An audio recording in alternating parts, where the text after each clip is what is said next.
அன்னை பராசக்தியின் திருவருளினால் அனைவரும் போற்றும் வாக்கு வன்மையை பெற்று குமார சம்பவம், ரகுவம்சம், சாகுந்தலம், மேக சந்தேசம் முதலிய கவினுறு காவியங்களை இயற்றி இரவா புகழ் பெற்றுவிட்ட மகாகவி காளிதாசனை பற்றி அறியாதவர்கள் யாரும் இருக்க மாட்டார்கள்.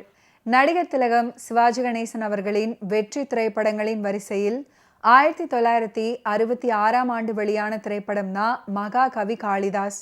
ஆர் சந்திரன் அவர்களின் இயக்கத்தில் உருவான இந்த படத்துக்கு கூமா பாலசுப்ரமணியம் அவர்கள் திரைக்கதை எழுதியிருந்தார். படத்தை இயக்கிய ஆர் சந்திரன் அவர்களே அவருடைய சொந்த தயாரிப்பு நிறுவனமான கல்பனா கலாமந்திர் நிறுவனத்தின் சார்பில் தயாரிச்சாரு. சிவாஜி ஃபிலிம்ஸ் நிறுவனம் இந்த படத்தை வெளியிட்டாங்க. திரை இசை திலகம் KV மகாதேவன் அவர்கள் இசையமைச்சிருந்தாரு. காளிதாசன் அவர்களின் வாழ்க்கை வரலாறு பற்றிய படம் இது. இந்த திரைப்படத்துல காளிதாஸாக சிவாஜி கணேசன் அவர்களும் இளவரசியாராக சௌகார் ஜானகியும் நடிச்சிருந்தாங்க.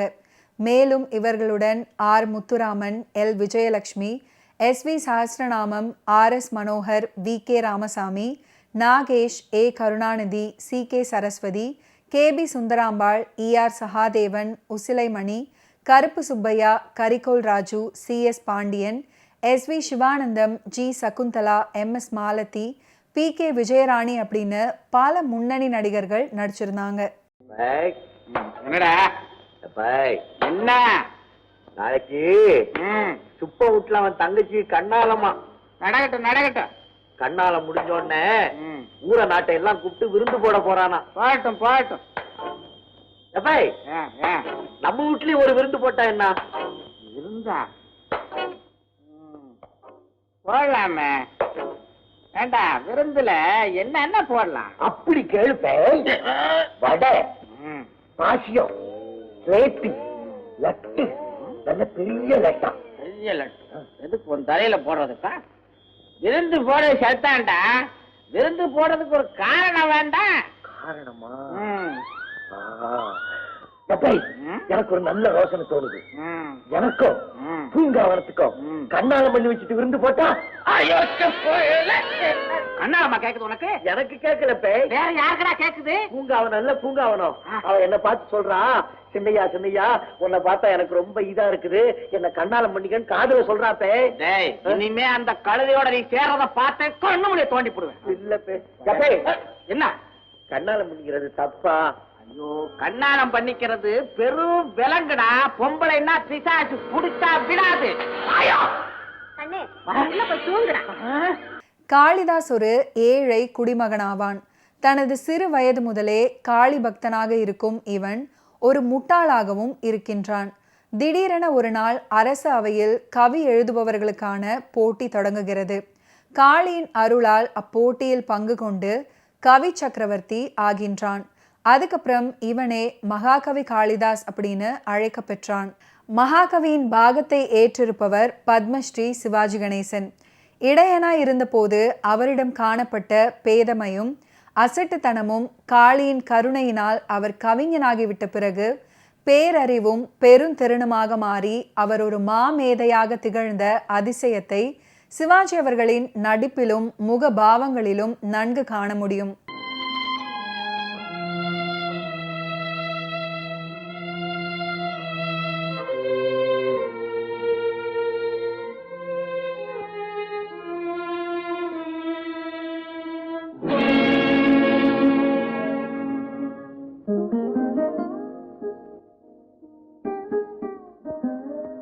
அப்பா,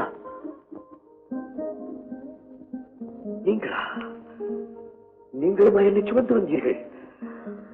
நீங்க வர்றீங்கன்னு கேள்விப்பட்டு பார்க்கலாம்னு வந்தேன். வர்ற வழியில ஏண்டாங்க உங்க பல்லக்க தூக்குற பாக்கியம் எனக்கு கிடைக்கப்படாதுங்க. என்ன காரியம் செய்து விட்டீர்கள்? உங்களுக்கு நான் செலுத்த வேண்டிய நன்றிக்கடனையே தீர்க்க முடியாமல் தனித்துக் கொண்டிருக்கிறேன். அத்தோடு என்னை சுமந்து அழியாத பாவத்தையும் என் தலைமையில் சுமத்தி விட்டீர்களே அப்பா. பாவம் இல்ல சாமி, பாவம் இல்ல. உங்க பெருமை தெரியாம ஏற்கனவே நான் உங்களுக்கு ரொம்ப குத்தத்தை பண்ணிட்டேன். அந்த பாவத்தை போக்கத்தான். ஐயோ, அழாதீங்க சாமி, அழாதீங்க. உங்க பல்லக்க நான் தூக்கிட்டு வந்தது தப்புன்னா என்ன மன்னிச்சிடுங்க சாமி, என்ன மன்னிச்சிடுங்க சாமி. சாமியை தலைப்பியதை சபிக்காதீர்கள்.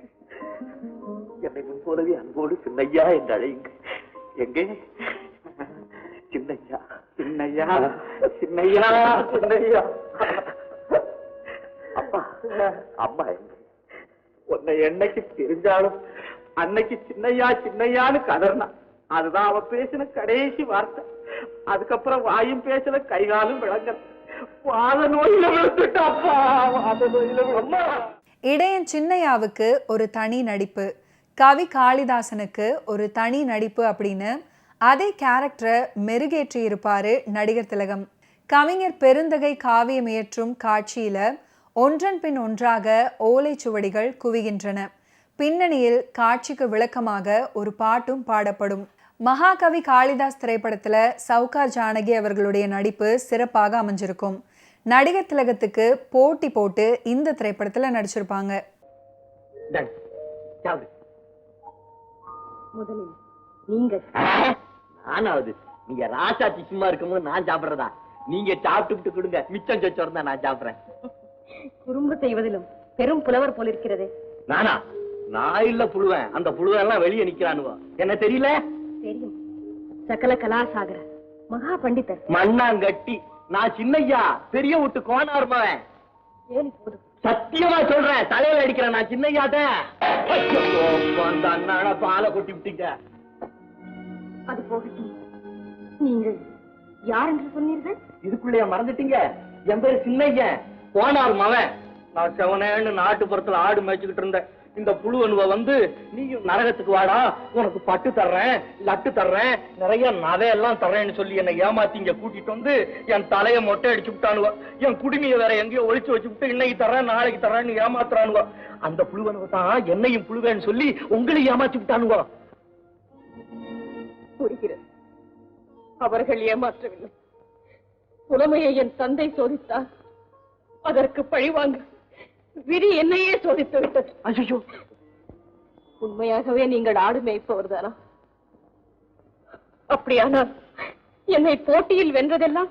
ஓ, அதுக்காக அழுவுறீங்களா? போட்டியாவது கீட்டியாவது எனக்கு என்ன புரியும் கருமம்? என் கேள்விகளுக்கு சைகை மூலம் பதிலளித்தீர்களே, அது பெரிய தவாசு, பெரிய தவாசு. நீங்க சபையில எல்லாருக்கும் முன்னாடியும் ஒரு விரல காமிச்சு கொண்டு விடுவேன். நீங்க நான் 2 விரல காமிச்சு கண்ணு முடிய தோண்டி விடுவேன் தோண்டினேன். நீங்க 3 விரல காமிச்சு நல்லா பட்டையா நாமம் போட்டுருவேன்டா. நீங்க நான் 4 விரல காமிச்சு நம்ம கிட்ட நடக்காது வளார்னு அழிச்சு விடுவேன். நீங்க 5 விரல காமிச்சு அரைஞ்சு பல்லெல்லாம் முத்து விடுவேன். நீங்க நான் கைய மடக்கி காமிச்சு குச்சி மோரக்கட்டையெல்லாம் உடச்சு விடுவேன், உடச்சுன்னு. அதுக்காக தான் இந்த புலவனுவ என்னென்னவோ பேசி உங்களை ஏமாத்தி விட்டானுவ. ஐயோ, ராசாத்திக்கு புத்தி இல்ல, ரோசனை வரல, ஒண்ணும் புரியல. வி.கே. ராமசாமி மற்றும் நாகேஷ் 2 பேருமே படத்தின் நகைச்சுவை காட்சிக்கு வலு சேர்த்திருப்பாங்க. எல். விஜயலட்சுமி கவிஞனை கவிழ்க்கும் வில்லியாக நடிச்சிருப்பாங்க. ஆடி பாடி அழகாக நடிச்சிருப்பாங்க. இவர்கள் வரும் காட்சி ரசிக்கும்படி அமைஞ்சிருக்கும்.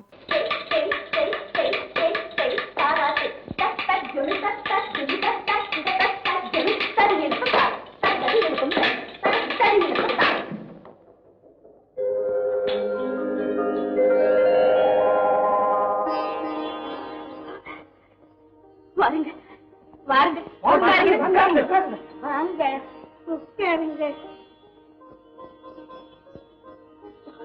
எல்லாரும் போங்க போங்க, உட்காருங்க. வாங்க அமருங்க. நான் பெரிய பாக்கியசாலி. தங்கள் வருகையால் இந்த ஏழையின் குடிசை பெருமைப்படுகிறது. கலைச்செல்வம் படைத்தவர்கள் என்றுமே ஏழையாவதில்லை. நீ அருமையான கலைச்செல்வி, அற்புதமான ஆடல் அழகி. நீ வழங்கிய அபிநய பாவங்கள் இன்னும் என் கண்களை விட்டு மறையவே இல்லை. உன்னை தனியே சந்தித்து பாராட்டி போகவே நான் வந்திருக்கிறேன்.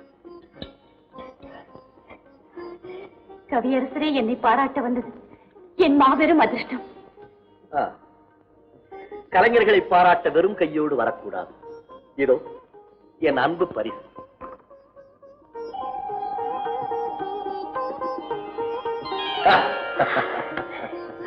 நீங்கள் மட்டும் வெறும் கையோடு திரும்பி போகலாமா? இதோ. எனக்கு நீ பரிசளிக்க இன்னொரு நாள் வரும். அந்த இன்ப நாளை இரவும் பகலும் நான் எதிர்பார்த்துக் கொண்டே இருப்பேன். மீண்டும் சந்திப்போம். அதற்குள் என்ன அவசரம்? இந்த பெண்களை இப்படித்தான். கொஞ்சம் பாராட்டினால் போதும், உலகத்தையே மறந்து விடுவார்கள். 2ஆம் ஜாமம் ஆகிறது, போய் நன்றாக உறங்கு.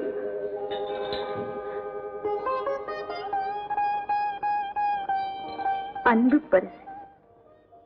சொல்லோடு விளையாடும் கவிஞரே, சொல்லை மாற்றி சொல்லிவிட்டீரே. இதை காதல் பரிசு என்று சொல்லியிருந்தால். வீரபாண்டிய கட்டபொம்மன் படத்துல அனைத்து பாடல்களையும் எழுதிய கவிஞர் கூமா பாலசுப்ரமணியம் மகாகவி காளிதாசுக்கு திரைக்கதை அமைத்து வசனம் எழுதினாரு. சில பாடல்களும் புனைந்தார். மலரும் வான் நிலவும் வெற்றி அடைந்தது. கண்ணதாசனின் பாடல் வரிகள் மகாகவி காளிதாஸ் படத்தின் மவுசை கூட்டின. காளியின் அருள் பெற்ற காளிதாசனிடமிருந்து கவிதை பெருக்கு பொங்கி வரும் பாடல் ஒரு தனி கம்பீரத்துடன் திகழ்கிறது. மாணிக்க வீணையே அப்படின்னு தொடங்கும் யார் தருவார் இந்த அரியாசனம். சிவாஜி அவர்களின் நடிப்பு, கண்ணதாசன் அவர்களின் பாட்டு, TM சௌந்தரராஜனின் ஓங்கிய நாதம், KV மகாதேவனின் இசையமைப்பு, இத்தகைய கூட்டு முயற்சியில் உருவான பாடல்கள் அனைத்துமே வெற்றி பெற்றது.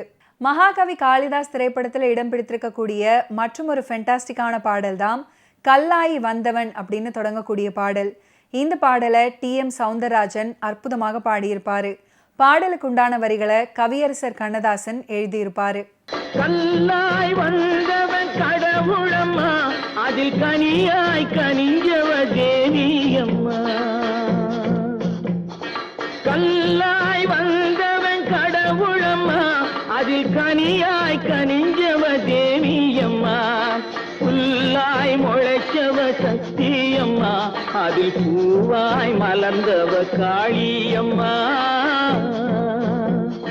கல்லாய் வந்தவன் கடவுளம்மா, அதில் கனியாய் கனிஞ்சவ தேவியம்மா. புல்லாய் முளைச்சவ சக்தியம்மா, அதில் பூவாய் மலர்ந்தவ காளியம்மா.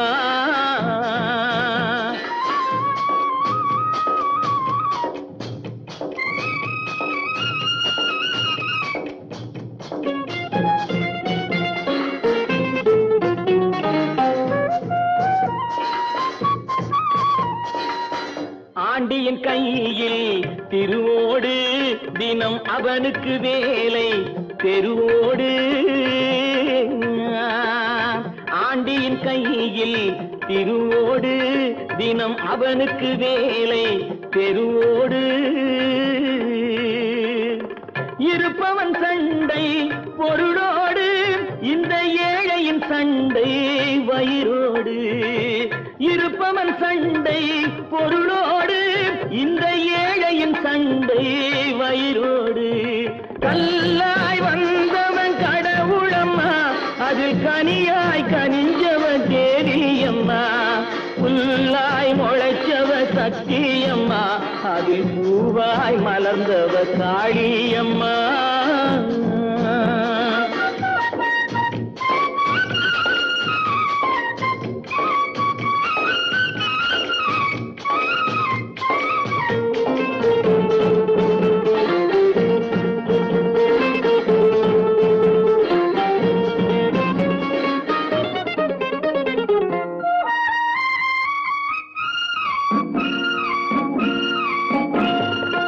காக்காய் உண்டு, நரியுண்டு, வரி கழுதைகள் உண்டு, புலியுண்டு. காக்காய் உண்டு, நரியுண்டு, வரி கழுதைகள் உண்டு, புலியுண்டு. மனிதரில் இத்தனை வகையுண்டு, அவர் வாக்கினில் தெரியும் யாரென்று. மனிதரில் இத்தனை வகையுண்டு, அவர் வாக்கினில் தெரியும் யாரென்று. கல்லாய் வந்தவன் கடவுளம்மா, அதில் கனியாய் கனிஞ்சவ தேவியம்மா. புல்லாய் முளைச்சவ சக்தியம்மா, அதில் பூவாய் மலர்ந்தவ காளியம்மா. புகழ்பெற்ற சமஸ்கிருத அறிஞரும் கவிஞருமான காளிதாசரின் வாழ்க்கை மற்றும் காலங்களை பற்றிய பல்வேறு கதைகள் புழக்கத்தில் இருந்த போதிலும் அவற்றில் மிகவும் பிரபலமானது அவர் உஜ்ஜயினியை ஆண்ட மன்னர் விக்ரமாதித்யரின் அரசவையில் பணியாற்றியதாகவும், அவருடைய மரணத்துக்கு அப்புறம் தாரா மன்னர் போஜா, இன்றைய மத்திய பிரதேசத்தில் உள்ள தார், அவரை தனது அரசவையில் சேர அழைத்ததாகவும் கூறும் கதையாகும். அங்கு அவர் இந்திய இலக்கியத்தில் சில சிறந்த கிளாசிக் படைப்புகளை எழுதியிருந்தார். யாரையா நீ? வருகிற பெண்களை வர்ணனை பாடத்தான் கோவிலுக்கு வந்தீரோ? நான் உன்னை வர்ணித்து பாடவில்லையே. ஏன் வர்ணிக்கிறதுக்கு ஒண்ணுமே கிடையாதா? பாடுகிறேன், நல்லா தான் பாடு. உங்களுக்கு இது தெரியாதா? 2 பெண்கள் இருக்கும் போது ஒருத்தியை பத்தி உயர்வா பாடினா அடுத்த பெண்ணு கோவம் வராது. தெரியாம பாடிட்டார். நான் யாரையும் பாடவில்லை. நிலவு புறப்படுகிறதே, அதைத்தான் பாடினேன். நாமும் கவனித்தோம். கவி பாடுவதற்கு புது முயற்சியோ? ஏன் புரியவில்லையோ? நாம் பாடியது கட்டளை கலித்துறை. அது புரிகிறது. அதிலே உள்ள பொருள் குற்றமும் புரிகிறது. பொருள் குற்றமா? என் பாட்டிலா? ஆமா. என்ன கண்டீர்? இரவிலே உலவுகின்ற நிலவும் பகலிலே மலருகின்ற தாமரை ஒரே கவியில் சந்திப்பது முரண்பாடல்லவா? அதனால் தான் தாமரை மொட்டு என்று பாடினேன், மலர் என்று பாடவில்லையே. அதை தாங்கள் கவனிக்கவில்லையோ? கவனித்தோம் தெளிவாக. நீர் நிலவை பற்றி பாடிதாக கூறியதே போய். எப்படி? இன்று அமாவாசை, நிலவு எப்படி வரும்?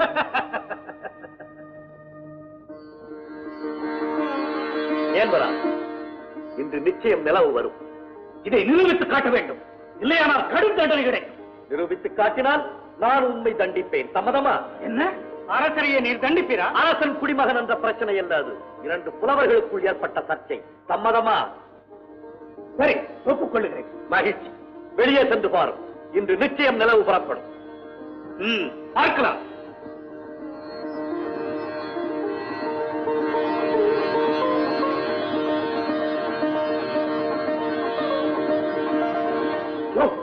போஜ மகாராஜர்கிட்ட புறமையில தகராறு வச்சுக்காதியா?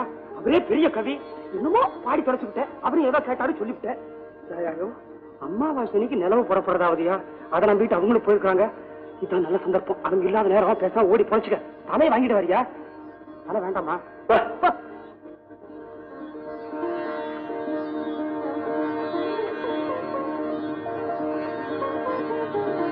தாயே,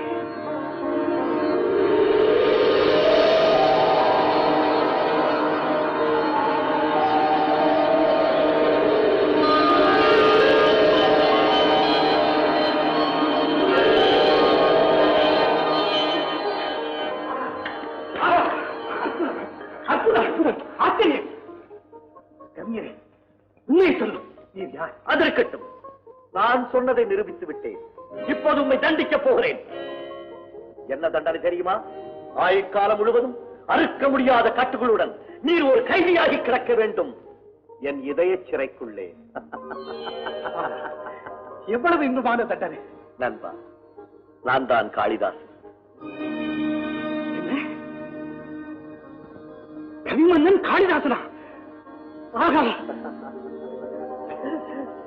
உமது தீஞ்சுவை கவிகளை தினம் தினம் பருகியுள்ளோம். எமது அரண்மனை பாடகி இந்த விலாசவதி அடிக்கடி பாட கேட்டுள்ளோம். உண்மை நேரில் காணும் பாக்கியம் இதுதான் பெற்றோம். வாரும், அரண்மனைக்கு செல்வோம். அமைச்சரை நல்லக்கு தயாராகட்டும். கல்வியாளர்களில் எந்த அடிப்படையும் இல்லாத ஒரு மேய்ப்பெண் ஒரு இளவரசியை மணந்து தேவியின் ஆசிர்வாதத்துடன் ஒரு சிறந்த கவிஞராக மாறி தன்னுடைய கடந்த காலத்தை மறந்து இறுதியாக தன்னுடைய மனைவியுடன் மீண்டும் இணைவது ஹிந்தியின் முதல் பேசும் படமான ஆலம் ஆராவை ஹிந்தியில் வெற்றிகரமாக தயாரித்த பிறகு தெற்கில் நுழைய திட்டமிட்டிருந்த திரைப்பட தயாரிப்பாளர் ஆர்தேஷிர் ராணியின் கவனத்தை ஈர்த்தார். காளிதாசரின் வாழ்க்கையை அடிப்படையாக கொண்டு தென்னிந்தியாவிற்கான முதல் பேசும் படத்தை தமிழில் இயக்க அதே ஆண்டு HM ரெட்டியுடன் ஒப்பந்தம் பண்ணாரு. சுவாரஸ்யமாக படத்தின் பாடல் மற்றும் கதை புத்தகத்தில் இம்பீரியல் மூவி டோன் தயாரித்த முதல் தமிழ் மற்றும் தெலுங்கு பேசும் படம் அப்படின்ற வார்த்தைகள் இடம்பெற்றிருக்கும். படத்தின் ஹீரோ PG வெங்கடேசன், தெலுங்குலையும் கதாநாயகி TP ராஜலட்சுமி, தமிழிலும் பாதிரியாராக நடித்த LV பிரசாத், ஹிந்தியிலும் பேசுவதால இது இந்தியாவின் முதல் பன்மொழி படம் அப்படின்னு திரைப்பட வரலாற்று ஆசிரியர்களால் அழைக்கப்படுகிறது. மலரும் வான் நிலவும் அப்படின்னு தொடங்கக்கூடிய மற்றொரு ஃபென்டாஸ்டிக்கான பாடல் மகாகவி காளிதாஸ் திரைப்படத்தில் இடம் பிடிச்சிருக்கும். இந்த பாடலை TM சௌந்தரராஜன் அவர்கள் அற்புதமாக பாடியிருப்பாரு. பாடலுக்குண்டான வரிகளை கவியரசர் கண்ணதாசன் எழுதியிருப்பாரு. மலரும் வானிலவும் சிந்தும் அழகெல்லாம் உன் எழில் வண்ணமே, குழலும் யாழிசையும் கொஞ்சம் ஒலி எல்லாம் உன் குரல் வண்ணமே. மலரும் வானிலவும் சிந்தும் அழகெல்லாம் உன் எழில் வண்ணமே, குழலும் யாழிசையும் கொஞ்சம் ஒலி எல்லாம் உன் குரல் வண்ணமே.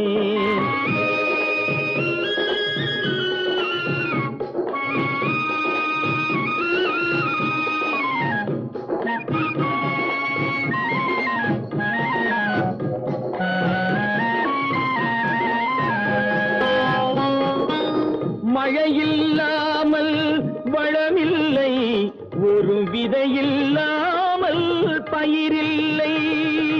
மழையில்லாமல் வளமில்லை, ஒரு விதையில்லாமல் பயிரில்லை. உழைப்பில்லாமல் உலகில்லை, உன் உறவில்லாமல் நான் இல்லை.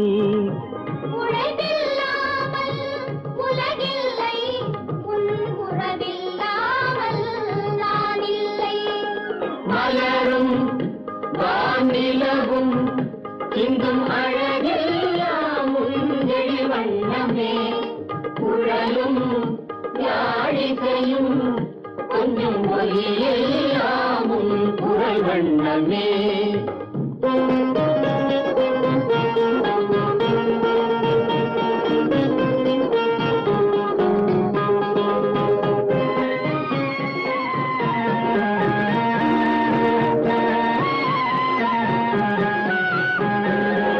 கனவில் தோன்றி சிரிக்கின்றாய், நான் காணும் இடம் எங்கும் இருக்கின்றாய்.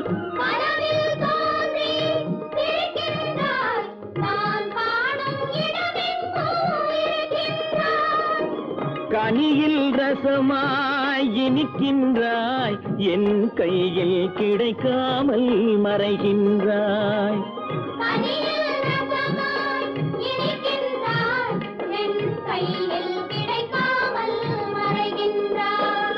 மலரும் வானிலவும் சிந்தும் அழகெல்லாம் உன் எழில் வண்ணமே, குழலும் யாழிசையும் கொஞ்சம் ஒலி எல்லாம் உன் குரல் வண்ணமே. ஓகே வியூவர்ஸ், இன்னைக்கு நிகழ்ச்சியில் நடிகர் திலகம் சிவாஜி கணேசன் அவர்களுடைய ஃபிலிம் கெரியரில் நடந்த பல இன்ட்ரெஸ்டிங்கான விஷயங்களை நீங்கள் பார்த்து தெரிஞ்சிருப்பீங்க. மீண்டும் அடுத்தடுத்த எபிசோட்ஸில் சந்திப்போம். நன்றி, வணக்கம்.